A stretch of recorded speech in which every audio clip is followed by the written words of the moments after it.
Hi. So, hi. Hi. Hi. Hi. Hi, guys. Hello. Hi. Whew.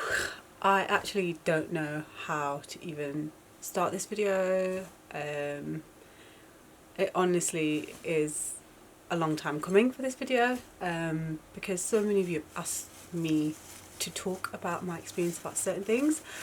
So I just feel like I'm now in a place and time where I actually can talk about whatever, and I don't feel so uncomfortable about it anymore. Just, I don't know. I just don't know.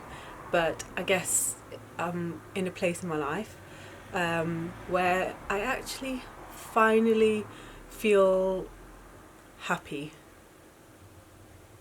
Actually, finally feel happy. Wow. I've never done one of these videos before, so I don't know how to just speak to the camera. A lot of you that see me on Instagram or my Snapchat just know me from, doing makeup, and a lot of you follow me from when I used to live in Manchester, so know me maybe personally or when I used to do makeup in Manchester and so on. So have been following me for a long time, some of you, which means that you will know about a lot of my personal stuff in my life. And a lot of you, hello you guys from Instagram and YouTube that don't know me personally. I haven't really ever opened up on Instagram and YouTube just because I feel like I just didn't feel it was any point to talk about certain things, and I guess I just didn't feel ready to as well. Don't get me wrong, when a lot of women message me all the time asking me for advice and so on, I always feel like, I'm always there to help, and I'll give like the best advice I can give, because I've been through a lot basically, and I just feel like I want to be able to share that advice to everyone and just help motivate everyone and help everyone with different issues in their life if I can. Where do I begin? Wow. I want you guys to get to know me properly, like get to know me, as in who am I, like what's happened in my life, where do I come from, what is my background. I just kind of want to touch on topics.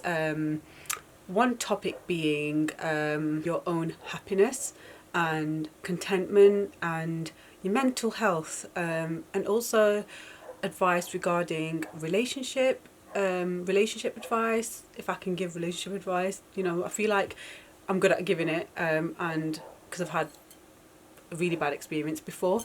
A lot of you know that I have 2 kids from my ex-husband, which means I was obviously married previously before, and I am from Manchester, and I moved to London 4 years ago, just to start afresh, and I moved with the kids. It was the best choice I ever made, literally the best choice I ever made.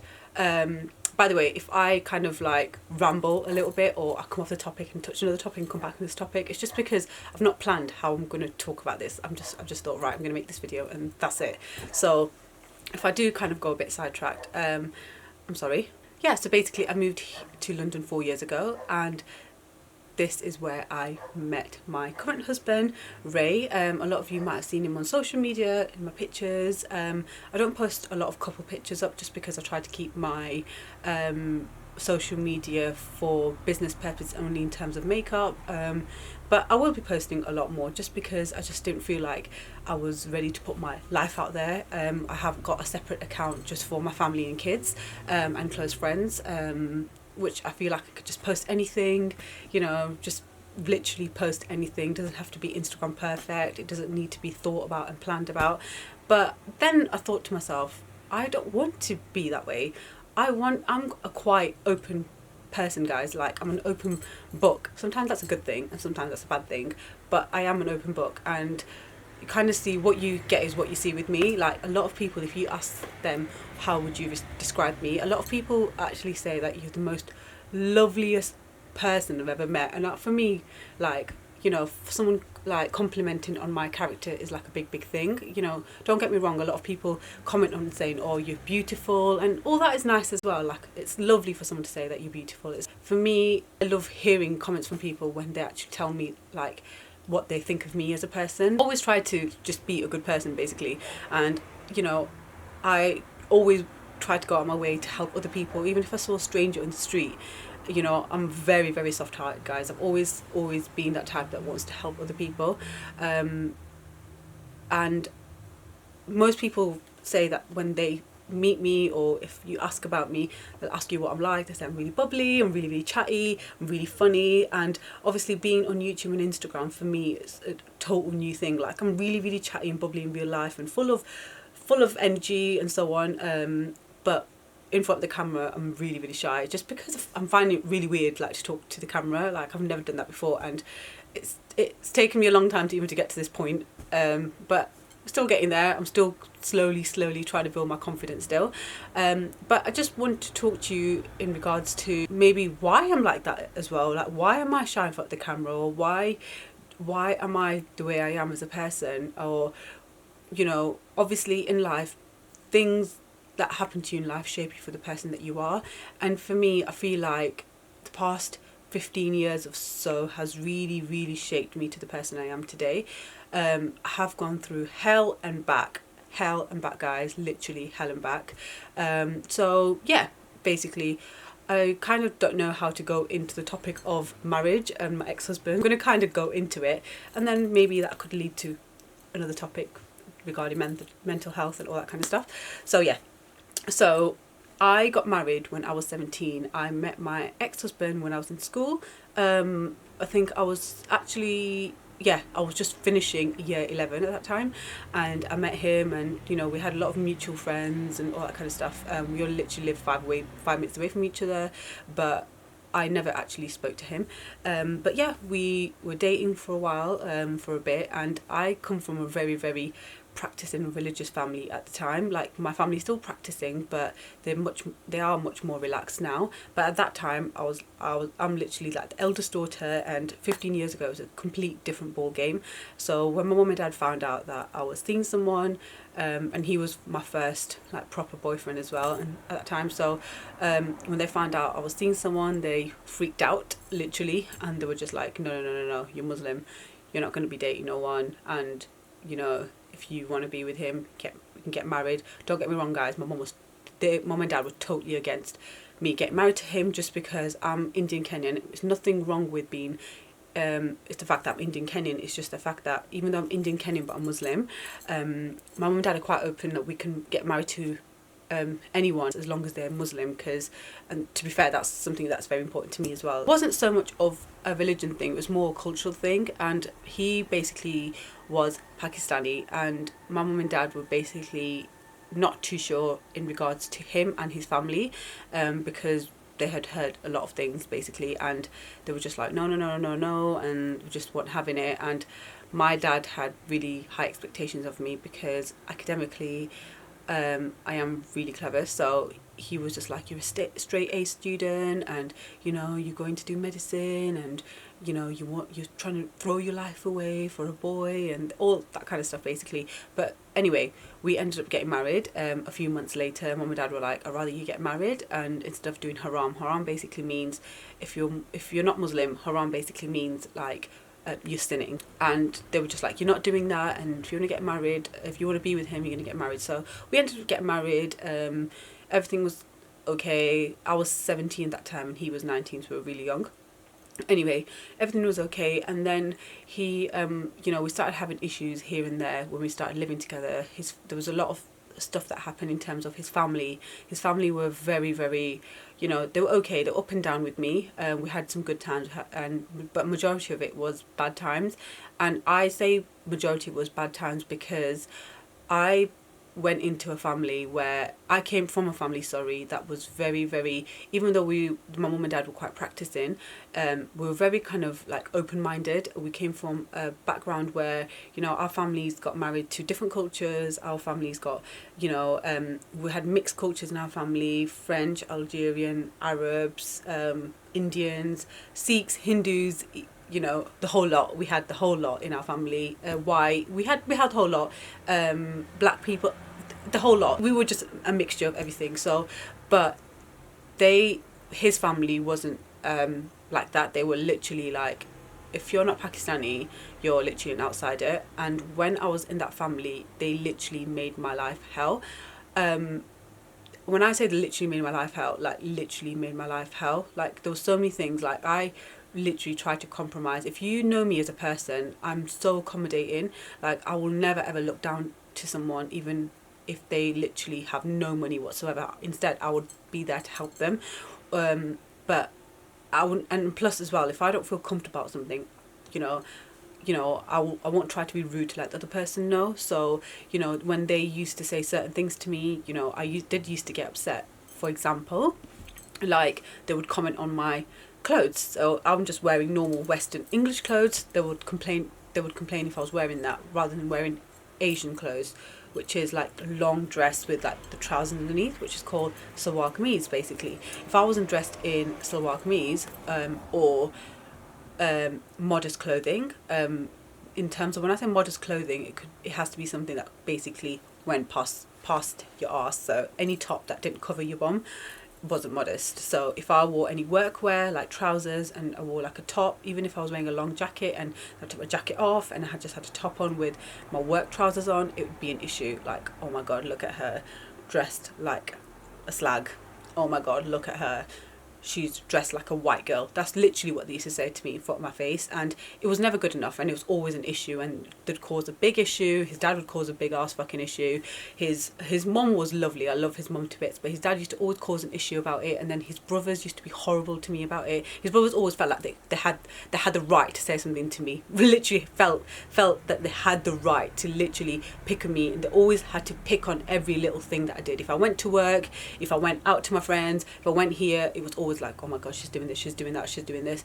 I came from a family where I was given, even though my family were quite practicing, I was given a lot of like independence, and in the end of the day, I didn't basically think that I was going to go into a family where I was going to feel oppressed. And when I went into this family, even when I went back to college and tried to go to uni, there was a lot of issues. They made a lot of issues anyway. So we had loads of issues anyway in terms of his family interfering. But then he also changed. He listened a lot to what his family used to say. He was like a mix of both. So basically, before I got pregnant with my son, I basically found out that he cheated on me. So at that time, I was so in love with him, and I was wanting to prove to everyone when I got married that it was going to work, because a lot of people said, oh my gosh, you're just young, it's not going to work, watch, blah blah blah blah. And you know, at that time he was like the first guy I ever loved, the first guy I did anything with. So for me, I wanted to make it work, because I always dreamt as a little girl that I was going to grow up and I was going to be, you know, I was going to get married to the most amazing guy, and I was going to live happily ever after. I was going to have kids with him, and everything was going to be all right. So for me, as a little girl, seeing that, was watching Bollywood movies. If any of you watch Bollywood movies, you would know. I am a Pisces, guys, by the way. So I'm very dreamy. I literally like love being in love, and yeah, I just love romance, and I just love the whole idea of marriage, and I love the whole idea of having kids. But when things didn't work out for me, I just felt a bit like a failure. I also felt like a failure because I dropped out my studies, and I basically was just a wife at home for a bit, and yeah, I just felt like a failure, and I felt like I really failed my dad, more than anything. For those of you that don't know, my dad basically passed away 5 years ago, just over 5 years ago, and yeah, it's a really, really hard topic to talk about without me getting upset, because yeah, it's just a really hard topic, guys. But basically, I just didn't want to be a failure for my dad, and I always want to prove to my parents that, you know, even though I went went against their wishes and married, you know, the guy that they didn't want me to get married to, and so on and so on. You know, I was going to make it work. And even after we got married to, my parents were very accepting. You know, they treated him really nicely. They were very welcoming towards his family. But his family was just horrible. They never ever once bothered to step a foot in my mum and dad's house after I got married into that family. They were just really, really horrible people. And for me, I just didn't want to, you know, let my dad down. But, you know, when me and him started having a lot of issues in our life, you know, mum and dad was like, I told you so. And for me, I was, oh, for fuck's sake, I didn't want to hear that. But obviously no one wants to hear, I told you so. So for me, I was even more determined to make it work. So when he cheated me the first time, I was devastated. Got back together after a few months, and then I got pregnant with my son. And then basically just after I gave birth to my son, so I gave birth to my son, and then about 2 to 3 months later, I went and just got myself like a shitty job at Subway, guys. So yes, I got a job at Subway. So I was, well, how old was I? I was just turned 20, and I was a 20-year-old girl. I've just had a baby, and I was fucking working shifts like 6 o'clock in the morning till 10 a.m. in the morning, 4 hours every single day, Monday to Friday, because he used to go to work at 11 o'clock in the morning. So I had to make sure I do morning shifts in order for someone to be able to look after my son Adam. So he would look after my son, and then I would go to work. I'd walk it all the way to work, a good half an hour, because I never used to drive then, and go all the way to work, and then I'll walk it all the way back as well in time for him to go to work. So then I would look after Adam, and then I would work all Saturday, Sunday as well, just so that I think at that point I was earning like £600 to £700 a month. But I did that just because he wasn't providing anything for Adam, and if I asked him for money for nappies, if I asked him for money for nice things for my son, like if I wanted to buy some clothes for him, he always used to make a face, and he used to be like, well, I don't have any money, oh, no, I can't get that, we can't do this, we can't do that. And I didn't want to live a life like that. So I was like, well, I'm going to provide for him. If you can't, I'm going to do something, because I'm not going to not let my son go without the things that I want to get for him in his life. And not saying, when I say not go without his things, I'm talking about basic things. Then that year, a few months later, I fell pregnant, which at that time I was devastated about, because me and him were very up and down, but it was the best thing that ever happened to me, because I obviously had my daughter Mimi, and at that time when I was pregnant, he was cheating on me. He was always out till 4 o'clock in the morning. He was at that time friends with these drug dealers, and he kept drugs in the house basically, and he wouldn't listen to me, and I kept telling him to get them out, and he just didn't give a shit basically, because he was getting quick money from it, as in terms of keeping it for someone, and someone was paying that, his friend, so-called friend, who was paying him to look after the drugs, and they were like A-class drugs, guys. Anyway, a week later, after my son's birthday, our house got raided, and I got arrested, he got arrested as well, and they found half a kilo of A-class drugs in our house, and it was basically all his.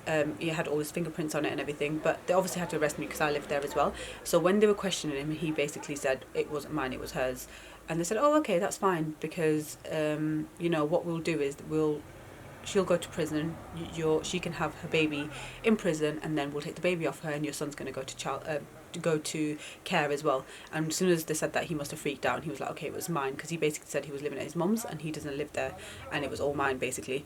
So I just thought to myself, right, you are a fucking prick, like you just don't care about anything except yourself. We managed to get him out on bail because I was pregnant, moved out of our house into his mum's house because we couldn't stay in our house because it was under surveillance. After my daughter was born, like she was 12 days old, he got sent down to prison, and he was sent to prison for a year and a half, but then he got out a little bit early, just before my daughter's first birthday, so he basically missed a year of her life, and then he was on tag. And at this point, you know, I really want to make things work with him. I used to take the kids up all the way to prison in Scotland to go see him every other week, take both kids all the way to Scotland to go see him. Can you believe it? My daughter was like a baby, a tiny baby, and I was taking him up there every year, every other week, just because I didn't want my kids to forget him, and I didn't want my kids not to know him as well, including my daughter.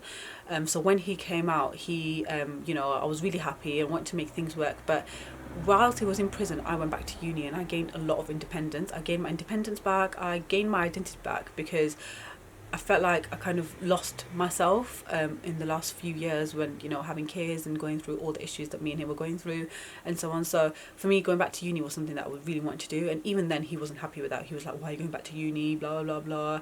He always held me back. Like, I always felt like I was always like, I just couldn't be my own person. When he was in prison, I went to uni, I passed my driving in the space of 5.5 months, did it all myself.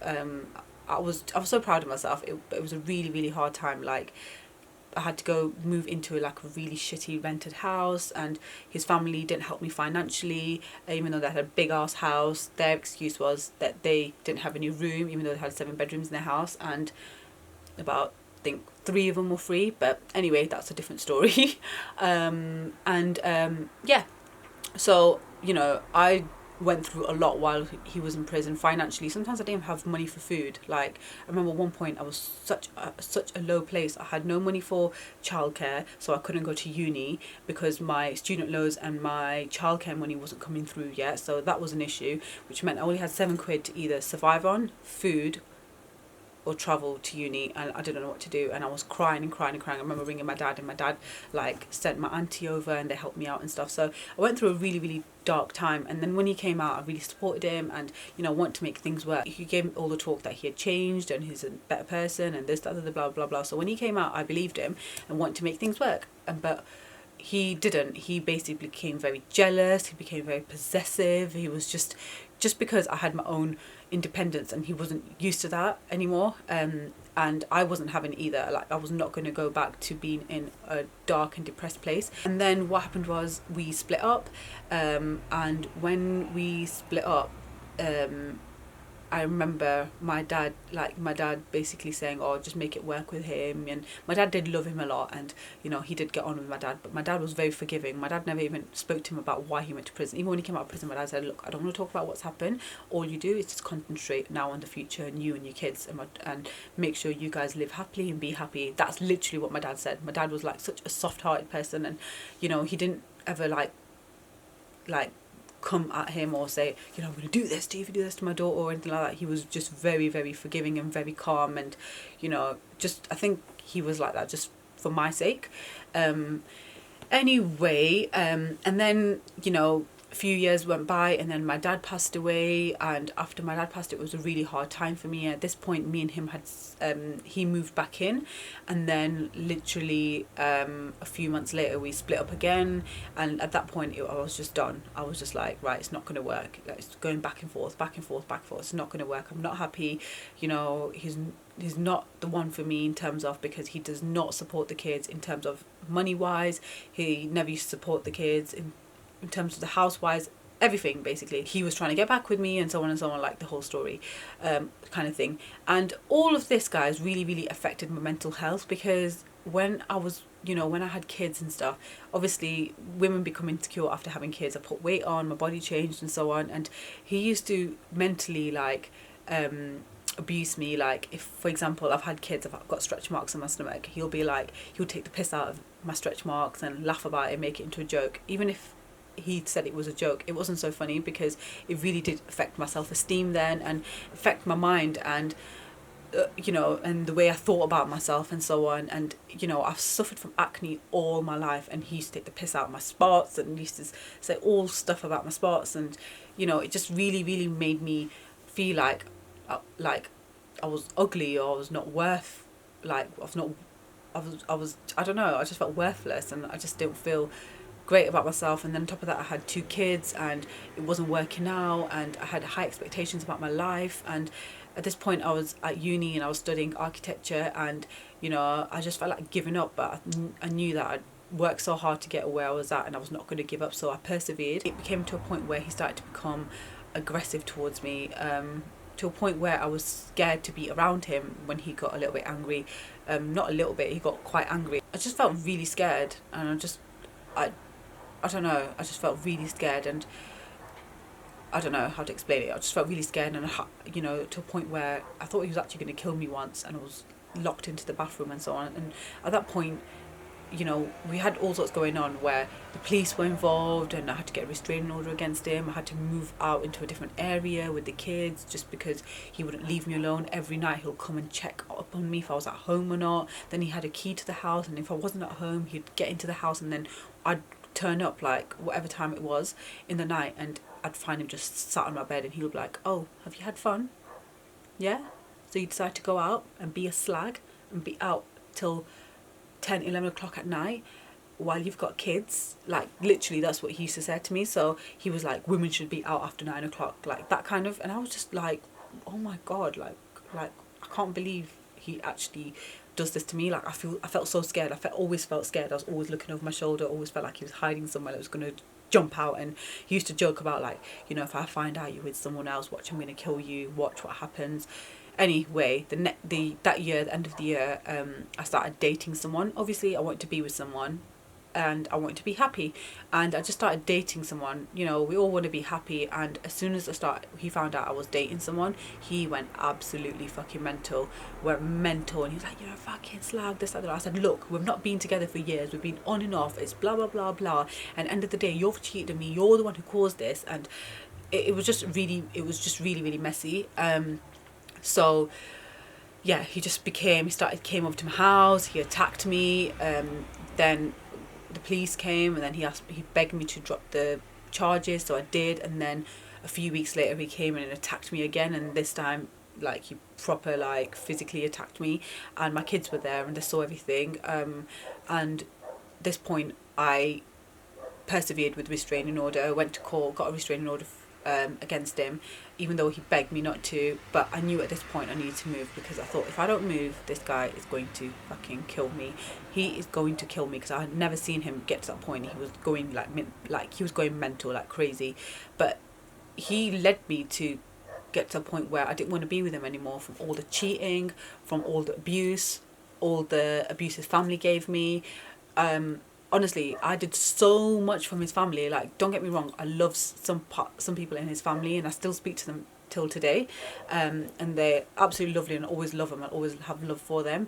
But the majority of his family was just horrible, really, really horrible. And they obviously always took his side, because that was their brother, or that was their son, or whatever it was. So, and for me, I was always like, oh, you know, she's really modern. She just always wants to do whatever she wants to do. Or look at her, she's a slag. Or look at her, she wants to go to uni. Or look at her, she wants to be independent. Look at her, she wants to be a person. She wants to have freedom. Or look at her, she wants to fucking breathe. Like, fucking hell, let the bitch fucking live. Fuck's sake, you know? Let me live, please. Just let me fucking live. Nope, it was a crime. Not allowed to fucking live. You're a woman. If you're a woman, you're not allowed to live. You have to fucking stay home and make chapatis in the fucking kitchen, clean up the whole fucking house. Literally, this is what I used to do. Clean up the whole fucking house. Help him. I didn't mind, because I didn't mind helping his mum out. But I was literally like the slave in the family. Like, none of my other sister-in-laws ever came over and did anything. It was always me that was there doing everything. Always me that doing everything. And I didn't mind, because I always used to help my mother-in-law, because she was very sick and old. I used to do so much, guys. Like, honestly, like, even to a point I used to give his mum a bath, and I used to cut her toenails. Like, you know, who the fuck does that?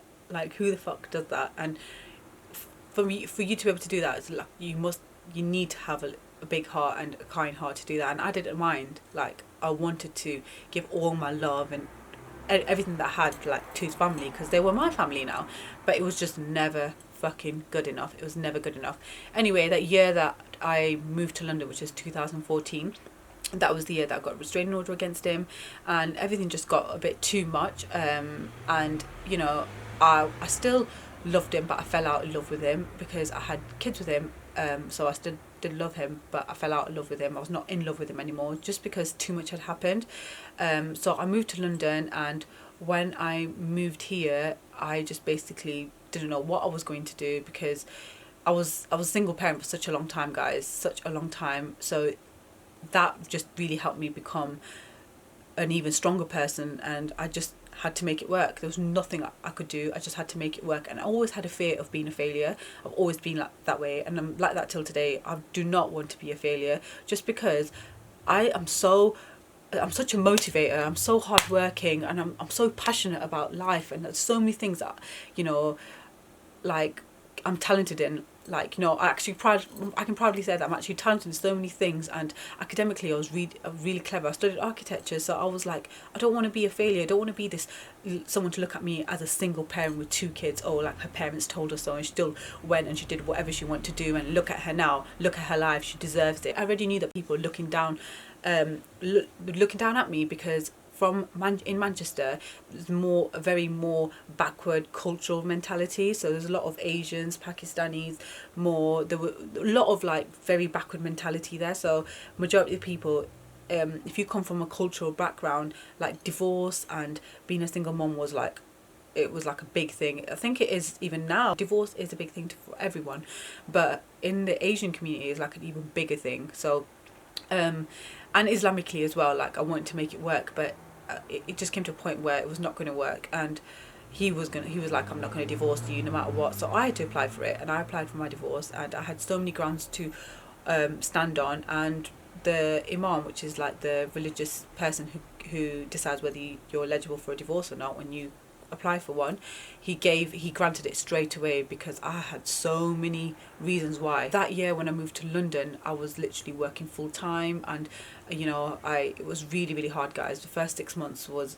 like, I hated it. I absolutely hated it, and that was because I found it really hard. I literally had no one to help me. Like the only people that helped me were like my closest friends, and they were all the way in Manchester. So there were times where I literally had no help with childcare, and I would be working basically. So for example, I've got after work Saturday, Sunday. On the Friday, I would drive all the way after work, drop the kids off all the way to Manchester so my friends could look after them for the weekend. And then on Sunday after work, I'd go all the way to Manchester, pick up the kids, and come all the way back and bring them, just so then I could bring them back in time for school on Monday, just because I literally had no one to help me on the weekend. And during the week I had to get a childminder. You know, I was struggling with money. It was really hard, guys. And then finally I met Ray, and Ray's my current husband now. So literally 6 months later we met. He doesn't have any kids, and he took on the kids as his own, and you know, life just changed for us. And I feel like, you know, Allah, as in I'm Muslim, so we call God Allah. Allah does everything for a reason, and I feel like He brought me to London to meet my husband, to change my life, because I always felt like, even when I lived in Manchester, even though it's home, I always felt out of place, just because I'm always quite open-minded. And you know, if I wore English clothes, I want to wear English clothes. If I want to wear a skirt, I'll wear a skirt. If I don't want to wear a scarf, I won't wear a scarf. If I don't want to do something, I won't do it. Like, I'm that type of person. Like, you can't force me to do something if I don't want to do it. I'm very accommodating, but you know, I'm not going to let someone dictate how I live my life. And when I'm in Manchester, I always felt like it was always about other people talking, or someone had always something to say. I was always getting judged, and I just hated it. I didn't like it. It just came to a point where I was like, I need to move away and just move on with my life. And coming to London changed that. And I literally feel like London is the place where if you want to be yourself, you can be yourself. So when I came here, I went through a lot of depression, but I always denied it. I never ever said, yeah, I've got depression, but I genuinely felt like there was times where, you know, I wouldn't cook for days, weeks on end, and I would literally make something quick and easy, or something in the oven for me and the kids. You know, I just didn't even care if I didn't eat or not. I'll just make something for kids, and I could go on like that for days, guys, weeks sometimes. And I was just really depressed, and you know, really, really a dark place. Like, even to one point I felt like I wanted to kill myself, and I thought, I was on the floor crying, and I remember crying, and I was just like, I can't do this anymore, just because I felt like I couldn't take anymore. It's so many years of like torture and being miserable and unhappy, and people dictating your life and how you should live and how you should dress and how you should look and where you should go and what time you should go. And I honestly even tried to change myself as a person, because I felt as if you know, I needed to fit in or change myself, because maybe there was something wrong with me. When you're in a relationship, you shouldn't have to change yourself. If you have to, there's always compromise, but if you're having to change yourself for that person's not right for you. And that, I realised that when I met Ray, he did not change me in any way. In fact, he brought the best out of me, and I started just becoming myself and being myself. And there's a lot of things that I had my guard up about, and I thought maybe it is wrong what I'm doing, or maybe it is wrong what I'm wearing. You know, if I'd have something that was like showing my shoulders a little bit. It was like a big issue there. I love wearing stuff that shows my shoulders. And being with Ray made me realise that if you're unhappy in a relationship, you should leave, because that person's never going to change. You know, if a person loves you and cares about you a lot, they will never try to change you. They will respect you. If someone abuses you, like I was getting abused from my ex-husband, and he used to swear at me, call me all sorts and all sorts, guys. If you're coming from a very volatile relationship, that respect is gone. So if that respect is gone, you can obviously try to make it work, but I feel like once that respect is gone, it's gone. And with Ray, we've never got to that point where we've lost that respect for each other. We've been together for nearly 4 years, and honestly I can say it's like the happiest 4 years of my life I've ever been. He's taken on the kids call him dad. Their dad in Manchester, he doesn't give a shit about them. He's only seen them once, and that was the first 2 months when we moved here, and only because he was in London. He called me on the day saying, I'm in London with my girlfriend, can I see the kids?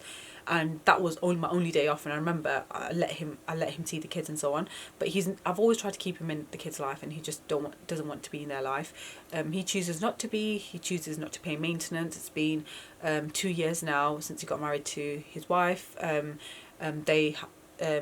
he doesn't pay a penny towards the kids. He gets statutory sick pay and works at his dad's takeaway, and says he's off sick just because he can get cash in hand, so he doesn't pay £250, which is what he used to pay per month for both kids. Always had dreams of being, first I had a dream of being a doctor, always had dreams of being a doctor and being really, really successful. And then I didn't want to do medicine, so I went and did interior design and architecture instead. And I just felt like, I just didn't want to be a failure. And because I was in a place in my life where I wasn't ready to go and do something in architecture, I had to make ends meet. I just had to basically stick to my retail job, and I was working in different makeup houses just to make ends meet for the kids. I got a job offer in architecture, and I had to turn it down just because I was had to travel 2 days a week. So I always just felt like I was a bit of a failure, even though I accomplished and came so far in my life. I did my studies and so on, and I managed to complete my studies. I did so many courses in between for different things, just because I always wanted to make sure I was always doing something. I was doing makeup on the side, I was doing bridal makeup on the side, just more money. I even went into doing desserts at one point. I tried everything, guys, just tried everything, just because I just didn't want to be that person just sat at home and relying on what's it called, benefits and stuff like that. No, it wasn't like that. I was like, I'm going to work hard and I'm going to earn money enough to get the nice things that I want in my life for me and my kids.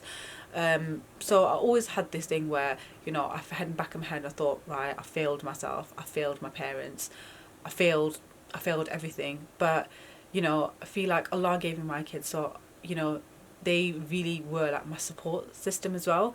Because I could have easily gone through like really deep depression and actually killed myself, guys, but I didn't, because I stopped and thought to myself, if I die, what's going to happen to my kids? And that was the only reason I continued, honestly. And a lot of women message me all the time and ask me for advice, saying that they go through issues with their husband's like this, their family's like this. And I always say to them, look, I can't tell you to leave. I can say make it work. Only you can know when to leave, and you will do it when the time is right. But know that if he can change, he can try. You can try to change him, but there's so long you can wait for someone to change. No one, you can't change someone in their ways. If they disrespect you and they're just going to be horrible towards you, that's inside them to be that way. Otherwise, if they weren't that way, they would never have treated you that way, if that makes sense.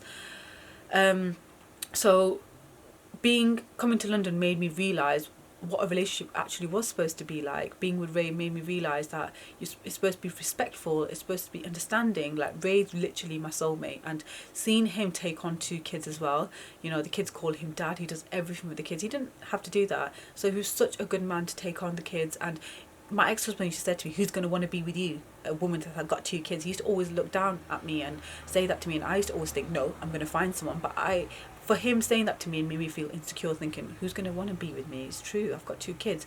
And some of his brothers, he said to me, who's going to be with you anyway? You've got 2 kids. Yeah, you think another man's going to want to be with you? You're a woman, you've got kids, and a man saying to you, who's going to want to be with you? Girl, let me just tell you, you're going to fucking find someone.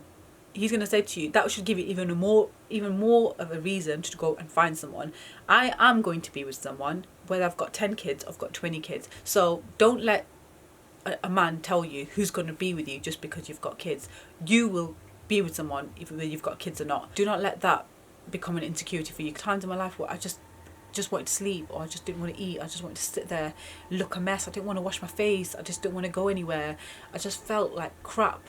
You know, I don't even smoke, guys, and I started smoking 3 years ago because I was so stressed out, and you know, I stopped now, but you know, I started smoking at that time and I was just feeling really, really stressed, and I just wanted to forget everything and, you know, put in a back burner. But time is a healer, guys. I can say to you, time is a healer. And if you feel like you're going through any mental health issues, speak to someone, because I didn't really speak to anyone. I only had my close family and friends to speak to, but even then sometimes I thought, oh, they don't want to keep hearing about my same issues and my same problems and my same depressing story and how I feel about the same fucking thing over and over again. So I just kept things inside me, and literally I did not want to speak about it, just because I felt like, you know, even though I'm moving forward in my life, I didn't want anyone to think I'm with Ray and, you know, I still love my ex-husband, because I didn't.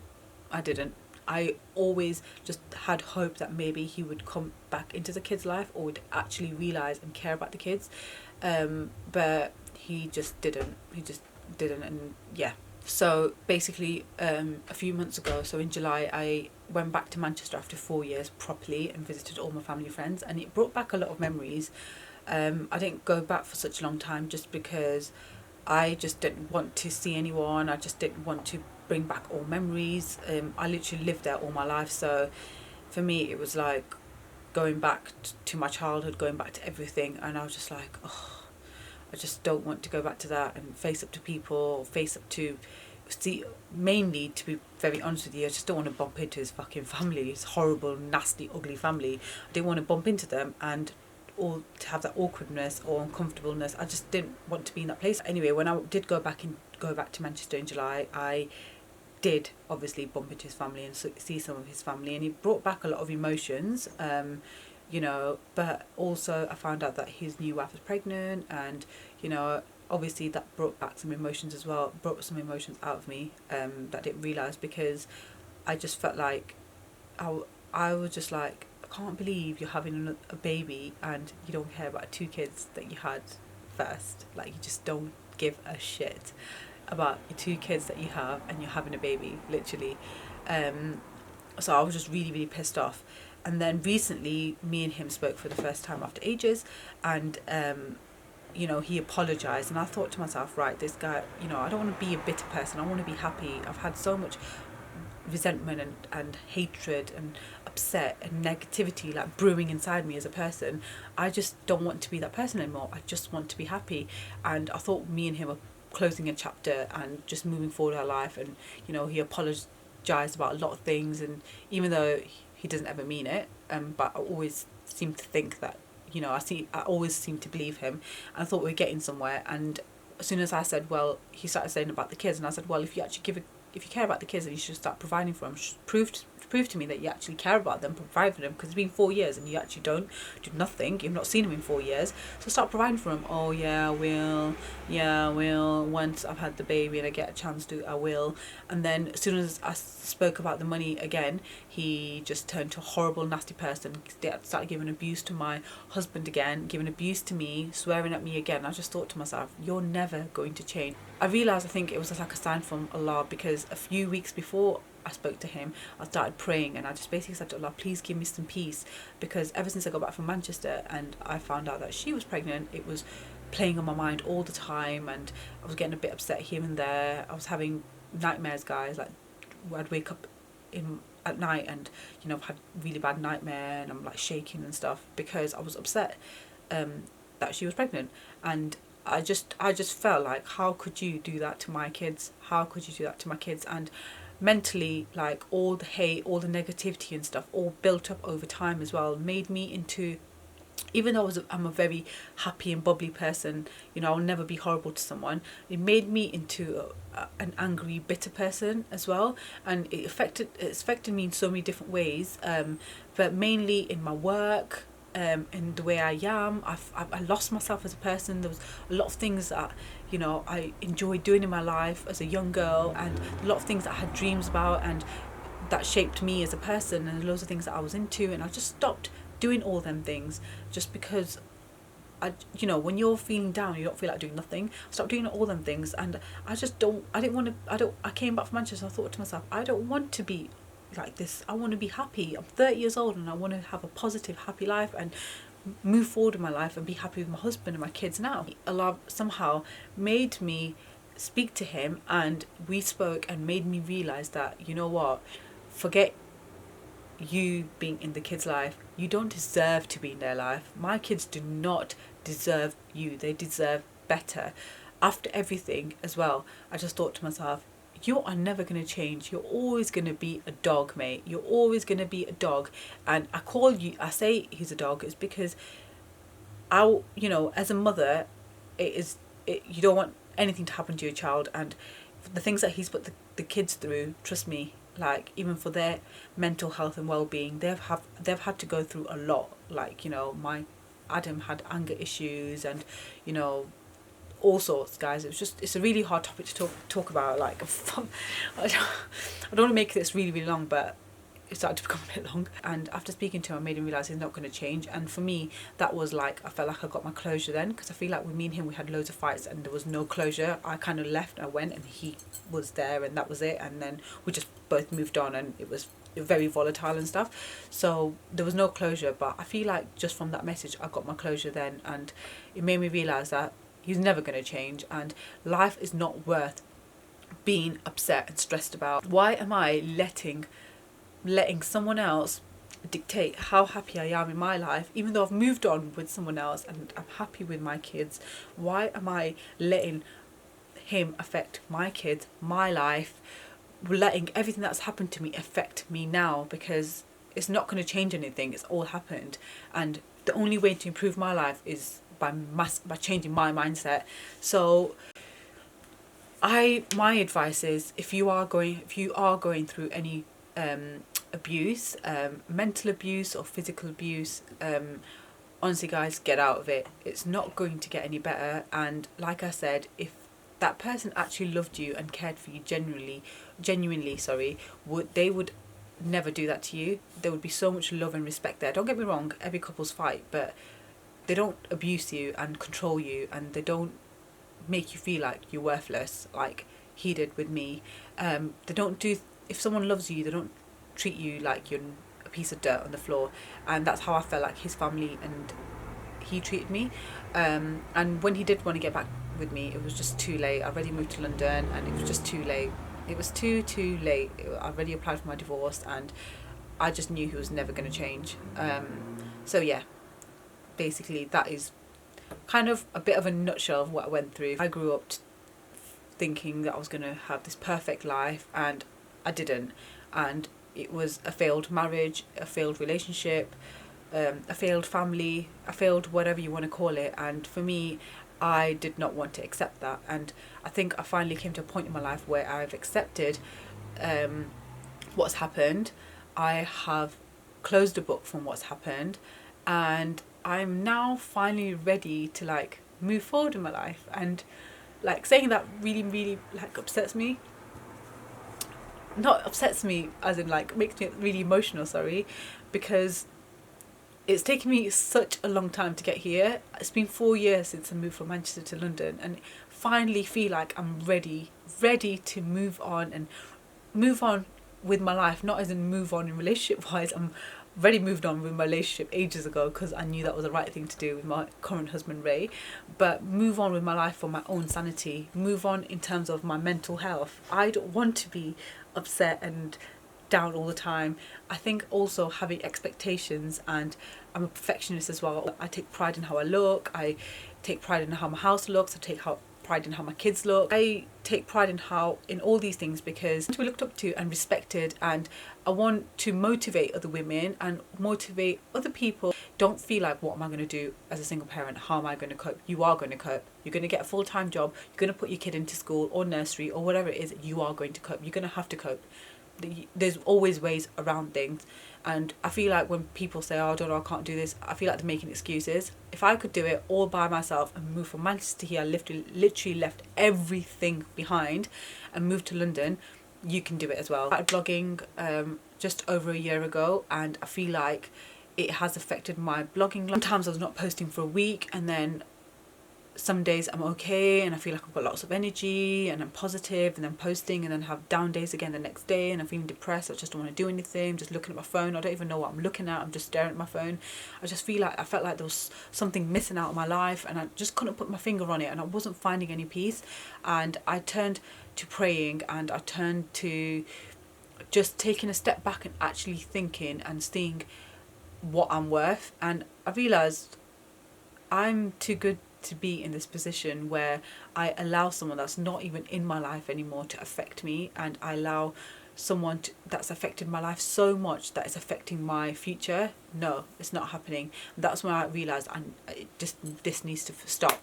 And finally I feel free and happy. So yeah, that's kind of a short story of kind of what's happened to me and where I'm in my life. But I'm finally happy, and I finally feel like I'm back to being me. And I also feel like finally, literally, when I say finally, I feel finally after like a good 15 years that, I don't know, I feel like I can start being myself. I've always been really artistic. I've been into certain different things, and I can feel like I can start embracing all these things again. And I don't know, I just feel like a new person. I'm just really happy, and I want to be able to help motivate and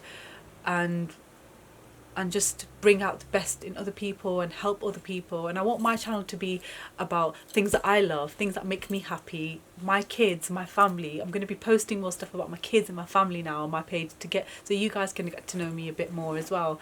But yeah, I just wanted to send out a message to let you guys know that if you are going through a hard time, this time will pass. Don't be hard on yourself and think, I need to get over it, I'll be okay tomorrow. Don't think that. You will be fine when you're ready to be fine. And if you're not ready, that's okay as well. Don't beat up yourself about it. Healing takes time. I want my channel to be about bringing positivity to you guys. Actually have been a single parent up until literally a single parent up until I moved to London and met Ray, which was 3.5 years ago, and my son's going to be 11 this November. So I think I've done a pretty fucking good job, and I'm really proud of myself. And if you're a mother and you feel worthless and he makes you feel worthless, your current partner makes you feel worthless or whatever, trust me guys, you should be really proud of yourself. Think of how far you've come and how much strength you have as a woman and as a mother for having that child and doing the best you can for that child. And already you're a winner, no matter what he says or what anyone else says, or what anyone feels like commenting about your divorce, or anyone feels like commenting about your relationship, or you not being together anymore, or you being a single mom. Fuck them. People are always going to fucking talk, but let me tell you one thing, they're never going to be there to help you, but they're always going to fucking talk. I've had a lot of people that have backstabbed me in my life, including family, including friends, so-called friends, and it's taken me up until the age of 30 to actually realise what's good and what's bad for me. I'm a very gullible and very like welcoming person, so even if you're a stranger, I'll straight away like be really open with you. I'll chat to you like I've known you for ages and so on. And I put a lot of trust and faith in people, just because I feel like, I'm not trying to say I'm the most honest person, but I try to live an honest and kind life. I try to be kind as possible to other people, try to be very giving towards other people, very accommodating, and I always feel like I always expected the same of other people, but that's not life, guys. People are not like that. Everyone's different, and I just could not understand why other people were horrible, why other people would do such things. Today, remember guys, karma is a fucking bitch, and it is going to get back at them. So you keep doing you keep doing good, you keep being kind, and I promise guys, you will get your reward at the end. I feel like after going through such a hard bloody so many, I was gonna say a few years, bloody so many years, finally I feel like God has given me what I deserve. And when I say that, honestly, I'm not trying to blow my trumpet, but I genuinely feel like I deserve to have a good life, because I have been a good person. I'm a good person towards other people, and I feel like I deserve my husband. I hope my husband Ray, my current husband, when I say I deserve my husband, I mean my current husband, sorry. My current husband Ray, I hope, I pray, you know when you pray for your daughter to meet the most amazing guy that's going to look after her like a fairy tale princess. Like, I literally live in Cuckoo Land, guys, and I love romance, and I used to watch Disney, and I used to watch Aladdin, and I used to always think that I'm going to meet my Prince Ali, and I literally pray that my daughter meets someone like Ray, like a man like Ray, because he is such a good man, and I feel so lucky. So I just want to send a message out to you guys. After so much hardship, don't give up. Don't give up. Don't give up whatever hardship you're going through. There is always light at the end of the tunnel, and the only person that can change your life is yourself. Maybe if you believe in God, I would say pray. That will give you some peace in your life.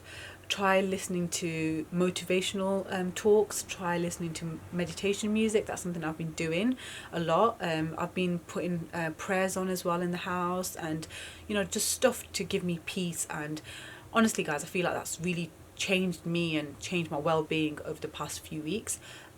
So yeah, that's just some advice from me. I know I really rambled on, and I don't even know how long this video has gone on for, but that's kind of everything that I wanted to cover.